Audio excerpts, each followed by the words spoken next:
Cheddar-sesame-cayenne coins that recall the American South, with a little European flair. On my early prune menus, there were a few items here and there that made many people ask me where in the South I was raised. There was a whole roast suckling pig, and some fried chicken livers with braised lentils. I kept a perpetual batch of pickled tomatoes on the condiments shelf in the walk-in. And for years I ran deviled eggs on the bar snacks menu. I can see how that would be taken for a southern nod, but I was actually referencing the big murky jar of pickled eggs kept for blood sugar emergencies at a shot and beer and pool table joint over on East 5th Street. The bar I frequently tried to wind down in back then. I have no connection to the American South. But I've often noticed that the southern foods of many countries resemble the southern foods of many others, the polentas like the cornmeal grits and the like the whole hogs.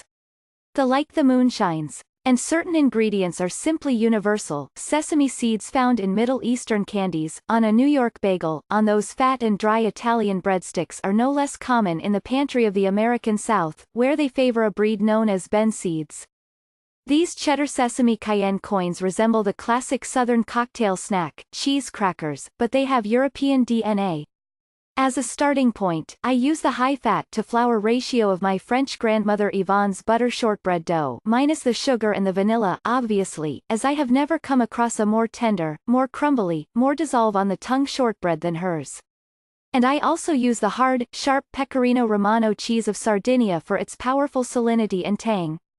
A creamy moist white block cheddar is best, this one from the northern state of Vermont, too artisanal, too aged, too extraordinary a cheddar, and the dough will suffer the absence of that milky fattiness. I wouldn't pre-toast the pecans or the sesame seeds, better to add them to the dough raw so that during baking they release, and then sizzle in, their own flavorful fatty oils. Taste your cayenne before you commit it to the dough.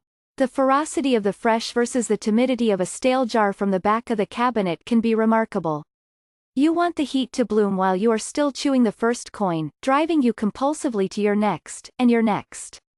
And your next. They really are addictive, but you want to be left with a pronounced warmth, not watery eyes and a running nose. Finally, bake them close together on the cookie sheets, until mostly golden with darker golden, not quite brown, edges. I recently underbaked a batch and noticed how flabby they were when pale. What a tremendous boost of flavor and texture when you toast them a little harder.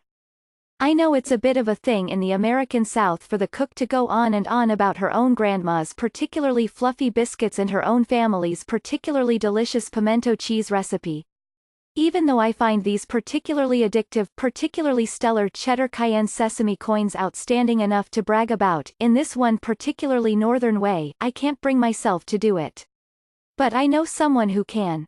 When I made these savory little devils the first time a couple of years ago, our general manager, Mary Catherine Robinson, from the fine state of North Carolina, started crowing over her own Mimi's cheese biscuits, and then about her Mimi's homemade peppermint ribbon candies, Mimi calls them butter mints, and even her Mimi's pot of percolated coffee.